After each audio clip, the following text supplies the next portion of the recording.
अक्सर मैं ये सब नहीं कहता, लेकिन चुनावी भाषा में, राजनीतिक भाषा में इन शब्दों का प्रयोग होता है कि चौकीदार तो लोकतंत्र का लुटेरा निकला। दोस्तों, आप जानिए, आर्थिक विषमता अगर होगी तो राजनीतिक समता हो ही नहीं सकती, और जहां राजनीतिक विषमता है वहां लोकतंत्र नहीं है, और जहां लोकतंत्र नहीं है वहां सामाजिक न्याय नहीं है, और जहां सामाजिक न्याय नहीं वहां धर्म की डमरू बजाइए चाहे जितना, लेकिन उससे अधर्म की आवाज निकलेगी। धर्म की चद्दर चाहे जितना ओढ़िए, अंदर बैठा रावण ही निकलेगा। कुछ ऐसा ही इलेक्टोरल बॉन्ड के माध्यम से मोदी जी ने करवाया है। इसलिए मैं कहता हूं कि चौकीदार तो लोकतंत्र का लुटेरा निकला। दोस्तों, ऐसा नहीं है कि यह कोई चली आ रही व्यवस्था थी जिसको इन्होंने थोड़ा और खराब कर दिया। नहीं, इन्होंने इलेक्टोरल बॉन्ड के माध्यम से पूंजीपतियों से चंदा लेने के लिए, जी हां, पूंजीपतियों से चंदा लेने के लिए, या यूं कहें कि पूंजीपतियों के द्वारा कमाए गए अकूत पैसे में से अपना हिस्सा पार्टी में लाने के लिए 3 कानूनों में बदलाव किया था मोदी जी ने। 3 कानूनों में बदलाव किया। कंपनी लॉ में बदलाव किया, पीपल्स रिप्रेजेंटेशन एक्ट में, जन प्रतिनिधित्व अधिनियम में बदलाव किया, और राइट टू इंफॉर्मेशन एक्ट, सूचना अधिकार अधिनियम में बदलाव किया। हेलो दोस्तों, आप सभी का the logical Indian YouTube channel में बहुत बहुत स्वागत है। मैं हूं एडवोकेट पंकज कुमार त्रिपाठी, लखनऊ से। आज की जो सबसे बड़ी खबर है वो है सुप्रीम कोर्ट का वह जजमेंट जिसमें सुप्रीम कोर्ट ने मोदी सरकार द्वारा कानून बदलकर, जी हां, पुराने कानूनों में बदलाव करके जो चुनावी चंदे का घोटाला करने के लिए इलेक्टोरल बॉन्ड लाया गया था, जिस पर राहुल गांधी जी तभी से आक्रामक थे, सवाल उठा रहे थे, उसको असंवैधानिक घोषित कर देना। और ये जो आप स्क्रीन देख रहे हैं, ये अल जजीरा न्यूज़ चैनल है। अल जजीरा, अरब का न्यूज़ चैनल। तो मोदी जी जो विश्व गुरु कहलाते हैं, आप सोचिए कि उनके बारे में सुप्रीम कोर्ट ने जो फैसला सुनाया है उसको पूरी दुनिया किस रूप में देख रही है। दोस्तों, अगर अल जजीरा के इस पूरे लेख को पढ़ा जाए तो इसमें साफ साफ लिखा है कि किसी तरह से सारा चंदा अपने पक्ष में लेने का पूरा प्रयास किया था मोदी ने। तो इसीलिए मैं कहता हूं, अक्सर मैं ये सब नहीं कहता, लेकिन चुनावी भाषा में, राजनीतिक भाषा में इन शब्दों का प्रयोग होता है कि चौकीदार तो लोकतंत्र का लुटेरा निकला। दोस्तों, आप जानिए, आर्थिक विषमता अगर होगी तो राजनीतिक समता हो ही नहीं सकती, और जहां राजनीतिक विषमता है वहां लोकतंत्र नहीं है, और जहां लोकतंत्र नहीं है वहां सामाजिक न्याय नहीं है, और जहां सामाजिक न्याय नहीं वहां धर्म की डमरू बजाइए चाहे जितना, लेकिन उससे अधर्म की आवाज निकलेगी। धर्म की चद्दर चाहे जितना ओढ़िए, अंदर बैठा रावण ही निकलेगा। कुछ ऐसा ही इलेक्टोरल बॉन्ड के माध्यम से मोदी जी ने करवाया है। इसीलिए मैं कहता हूं कि चौकीदार तो लोकतंत्र का लुटेरा निकला। दोस्तों, ऐसा नहीं है कि यह कोई चली आ रही व्यवस्था थी जिसको इन्होंने थोड़ा और खराब कर दिया। नहीं, इन्होंने इलेक्टोरल बॉन्ड के माध्यम से पूंजीपतियों से चंदा लेने के लिए, जी हां, पूंजीपतियों से चंदा लेने के लिए, या यूं कहें कि पूंजीपतियों के द्वारा कमाए गए अकूत पैसे में से अपना हिस्सा पार्टी में लाने के लिए 3 कानूनों में बदलाव किया था मोदी जी ने। 3 कानूनों में बदलाव किया। कंपनी लॉ में बदलाव किया, पीपल्स रिप्रेजेंटेशन एक्ट में, जन प्रतिनिधित्व अधिनियम में बदलाव किया, और राइट टू इंफॉर्मेशन एक्ट, सूचना अधिकार अधिनियम में बदलाव किया। 3 कानूनों में बदलाव करके इन्होंने क्या क्या व्यवस्था की। पहली व्यवस्था, कंपनी एक्ट में बदलाव करके, कंपनी एक्ट में इन्होंने बदलाव करके कहा कि कोई भी कंपनी कितना भी अपना मुनाफा, जितना भी उसको चाहे मन, वो सारा का सारा, आधा का आधा, पूरा का पूरा, यानी जितना भी वो कंपनी चाहे उतना पैसा किसी भी पार्टी को चुनावी चंदे के रूप में डोनेट कर सकती है, दान कर सकती है। जरा बताइए दोस्तों कि ये इतना धर्म खाता अगर चला रही हैं तो जनता में कुछ धन बांट देती, अपने कर्मचारियों की सैलरी बढ़ा देती। इनको नेताओं पर इतना मुंह कैसे आ रहा है, खासकर उन नेताओं पर जो सत्ता में बैठे हैं। दरअसल ये एक नेक्सस है दोस्तों, एक गठजोड़ है, और उस गठजोड़ के रास्ते को खोलने के लिए कानून मोदी सरकार ने बनाया था, चोर दरवाजे से पैसा लेने के लिए। वो नेक्सस यूं है कि तुम हमें पैसे दो और हम सत्ता पर आएंगे तो भारत की सारी संपदा तुम्हें बेचेंगे, सारा भारत हम तुम्हें बेचेंगे। तुम हमें चंदा दो, पैसा दो, हम तुम्हें पूरा भारत सत्ता में आने के बाद औने पौने में देंगे। तो फिर ये क्यों देगा? ताकि सत्ता में यही बना रहे, क्योंकि सत्ता में इसको बने रहने के लिए इसको अकूत पैसा चाहिए। तो इस पैसे से इसको जो सहयोग ये कर रहा है, वास्तव में इस पूंजीपति का इस सरकार में निवेश है। लेकिन यहां से यहां पैसा आएगा कैसे? यहां तो भारत का संविधान बैठा था जो रोक लगा रहा था। संविधान, या यूं कहें कि संविधान के तहत बने पुराने कानून जो कहते थे कि 7% से ज़्यादा कोई कंपनी चंदा नहीं दे सकती अपने मुनाफे का, 10% से ज़्यादा चंदा नहीं दे सकती, 20,000 रुपया से ज़्यादा कोई चंदा देगा तो उसका नाम पता सब ओपन रहेगा। ये पुराने कानून थे ताकि छोटा कोई आदमी चंदा देना चाहे तो 20,000 तक दे दे। 20,000 के चंदे से सरकार का निर्णय नहीं प्रभावित होता, लेकिन 20 करोड़ के चंदे से सरकारों के फैसले बदलवाए जाते हैं। इसीलिए 20,000 रुपए के चंदे पर छूट थी, लेकिन उससे ऊपर के चंदे पर चंदा देने वाले का पूरा खुलासा होता था। पुराना कानून, जी हाँ, कांग्रेस के जमाने का कानून। आंख खोलकर देख लीजिए और कान खोलकर सुन लीजिए कि इसी पैसे से आईटी सेल को पैसा देती थी बीजेपी और ईमानदार कांग्रेस को बदनाम बताने का पूरा षड्यंत्र चलाती थी, जिससे कि जनता का ध्यान इसकी वास्तविक चोरी पर न रहे और वो कांग्रेस को चोर माने। वैसे ही जैसे बैल चुराने वाले एक घंटी लेकर उधर बजाते हैं, ठीक उसी तरह से आईटी सेल वो घंटी बजाने वाला गिरोह था जो दूसरी तरफ बजाता है। एक तरफ धर्म का डमरू बजाया जाता है अधर्म के मन के साथ, और दूसरी तरफ ये पूंजीपति का सारा पैसा, ये पूंजीपति का पैसा नहीं है, भारत का सारा पैसा पूंजीपति के पास। राफेल का जो सौदा HAL को मिलना चाहिए था, हिंदुस्तान एरोनॉटिक्स लिमिटेड को मिलना चाहिए था, उसके कर्मचारियों को सैलरी मिलती, वेतन मिलता, भारत सरकार का खजाना मजबूत होता, वो दे दिया गया अनिल अंबानी को। और अनिल अंबानी उसके बदले में मोटा पैसा बीजेपी को, ये सरकार को नहीं देंगे, बीजेपी को देंगे। बीजेपी इसका प्रयोग करेगी क्या करने में? पूरे देश को गुमराह करने में, आईटी सेल खड़ा करने में, टीवी एंकरों को पैसा देने में, अपने साथ जो आना चाहे उसको खरीदने में, चुने हुए विधायकों का इस्तीफा दिलाने में। जरा सोचिए दोस्तों कि कोई व्यक्ति विधायक बनने के बाद यूं ही इस्तीफा देता होगा?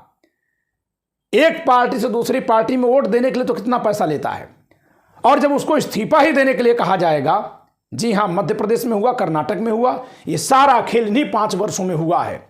अकूत पैसा इन 5 वर्षों में पहुंचा है।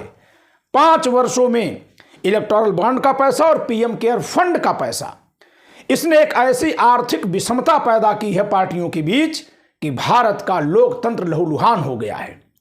और यही कारण है कि मोदी सरकार को किसी का डर नहीं है, चाहे किसान हलकान हों, चाहे नौजवान परेशान हों, चाहे कोई कहीं हैरान परेशान हो, उनको कोई फिक्र नहीं है, क्योंकि इन्होंने तो बहुत से ऐसे लोगों को खरीद रखा है जो इनको सत्ता में बना देंगे। ऐसा इनका भरोसा था, ऐसा ये मुगालते में थे। तो देखिए, अल जजीरा ने भी इसको लिखा है, पूरी दुनिया के उसने लिखा है।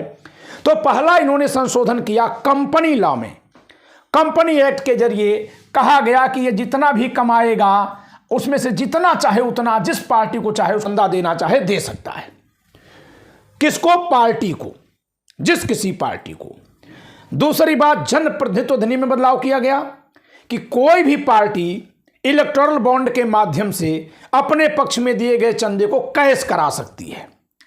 और सूचना अधिकार अधिनियम में बदलाव करके कहा गया कि अगर कोई पार्टी जान जाती है कि कौन सा पूंजीपति किस पार्टी को चंदा दे रहा है, तो अगर कभी वह पार्टी सरकार में आ गई जिसको पूंजीपति ने चंदा नहीं दिया है, विरोधी पार्टी को दिया है, तो उसका वो शोषण करता था, डराता धमकाता था।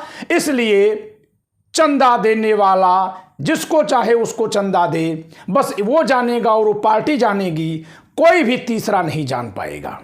गोपनीयता, सुरक्षा किसकी? चुनावी चंदा देने वाले की।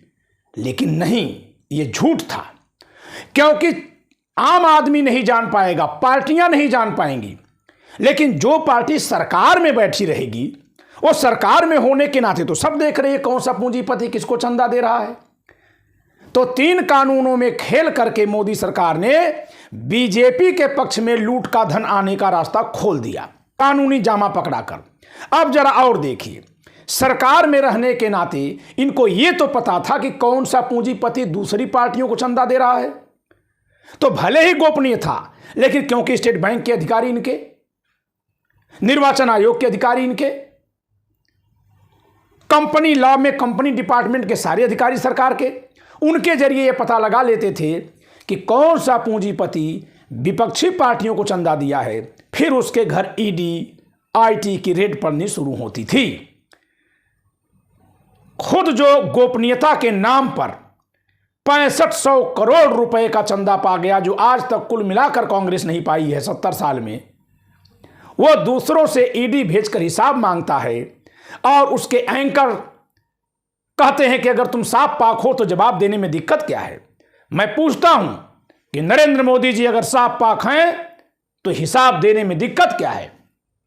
अगर कंपनियों ने साफ पाक पैसा दिया है तो उनके नाम का खुलासा होने में दिक्कत क्या है? और रह गई बात कि विरोधी सत्ता आएगी सताएगी, तो ये तो भारत की जनता सदियों से झेल रही है कि विरोधी सत्ता छोड़िए, वोटर से वोट लेने के बाद हर सत्ता सताती है, लगभग कमोबेश। मोदी जी से ज्यादा कौन सताएगा? 2 करोड़ रोजगार का वादा किया और आज तक सता रहे हैं, बेरोजगार भटक रहे हैं। सेना को मजबूत बनाएंगे और भर दिया अग्निवीर। एमएसपी दोगुना कर देंगे और आज बज रही है दोगुनी लठ, आंसू के गोले दग रहे हैं। तो यह कहना कि कहीं कोई सताए ना अगली पार्टी सत्ता में आने पर, यह तो अपने आप में एक धोखा है। तो दोस्तों, 3 कानूनों में बदलाव करके मोदी जी ने यह कारनामा किया है जिससे लोकतंत्र कमजोर हो गया, भारत मां लुहलुहान हो गई, भारत मां का आंचल लूट लिया गया। और अब चौकीदार एक कोशिश में है, जैसा कि सुनने में आ रहा है, कि वो ताला ही बदल देगा, चाबी गायब कर देगा। यानी सुनने में आ रहा है कि सुप्रीम कोर्ट के इस फैसले को अध्यादेश के जरिए बदलने की कुछ सी चाल चल सकती है मोदी सरकार। तो मैं संविधान का विद्यार्थी होने के नाते, संविधान की पुस्तक का लेखक होने के नाते, एक अधिवक्ता होने की हैसियत से अपने 20 वर्षों के अध्यापन के आधार पर यह कहता हूं कि संविधान पीठ ने जो निर्वचन किया है, अध्यादेश के जरिए उसे नहीं बदला जा सकता। लेकिन इससे पहले भी मोदी सरकार ये करते आई है। वो सारे मामले सुप्रीम कोर्ट में पेंडिंग है। जब इन्होंने संविधान पीठ के फैसलों को बदला है अध्यादेश के जरिए और बाद में सामान्य बहुमत से कानून बनाकर, जो कि संविधान के अनुसार गलत है, क्योंकि सुप्रीम कोर्ट ने जो फैसला ये दिया है उसमें केवल इन 3 कानूनों में हुए बदलावों को ही गलत नहीं ठहराया, बल्कि इन तीनों कानूनों में मोदी सरकार द्वारा किए गए बदलावों को संविधान के अनुच्छेदों के विरोध में होने के नाते गलत ठहराया है। अनुच्छेद 14 के विरोध में होने के नाते गलत ठहराया है, जो पहला मूल अधिकार है, विधि के समक्ष समता, इक्वलिटी बिफोर लॉ। तो अगर इस निर्णय को वो अध्यादेश से उलटते हैं तो इसका प्रभाव होगा मूल अधिकार को उलट देना। क्या मोदी सरकार या कोई भी सरकार, संसद मूल अधिकारों को बदल सकती है? जब संसद ही नहीं बदल सकती तो राष्ट्रपति अध्यादेश के जरिए कैसे बदल सकते हैं? क्योंकि राष्ट्रपति उन्हीं विषयों पर अध्यादेश जारी कर सकता है जिन विषयों पर संसद को कानून बनाने का हक है। संसद तो संविधान संशोधन की शक्ति रखती है, राष्ट्रपति वो शक्ति नहीं रखते, उस पर अध्यादेश जारी नहीं कर सकते। इसके अलावा संसद भी 2/3 बहुमत से भी ऐसे किसी प्रावधान को नहीं बदल सकती जो संविधान के मौलिक ढांचे का भाग हो। और सुप्रीम कोर्ट ने अनेकों बार अनेकों मामलों में स्पष्ट किया है कि मूल अधिकार बनाम सरकार की शक्ति का जो संतुलन है, जिसमें मूल अधिकार ऊपर है, सरकार की शक्ति नीचे है, ये सेवक है, ये रक्षक है, ये लक्ष्य है। इसी के लिए संविधान बनाया गया है। मूल अधिकार ही वो आजादी है जिसके लिए आजादी की लड़ाई लड़ी गई थी। ये सबसे ऊंचा है, इसको कभी भी नहीं बदला जा सकता। प्रचंड बहुमत संपूर्ण बहुमत से भी नहीं बदला जा सकता। यह संविधान निर्माताओं का वह आशय है जो हिलाने से भी हिलने लायक नहीं है। सुप्रीम कोर्ट ने अनेकों बार ऐसा कहा है। इसलिए चौकीदार ताला बदलकर चोरी छिपाना चाहे तो संविधान इसकी भी इजाजत नहीं देता। दोस्तों, उम्मीद है बहुत ही जल्दी पीएम केयर फंड पर भी सुप्रीम कोर्ट की रोशनी पड़ेगी, क्योंकि वह निश्चित तौर से घोटाला है, महाघोटाला है। आप खुद बताइए कि अगर मैं अपने भाई को पैसा दूं, मैं अपने दोस्त को पैसा दूं, तो हमको आईटीआर में लिखना पड़ता है कि इतना पैसा इस पर्पज से दिया, वापस मिलने पर भी लिखकर दिखाना पड़ता है। कानून तो यही है। पीएम केयर फंड में किसी ने किसी को किसी भी हैसियत में दिया, लेकिन लेन देन तो हुआ ना।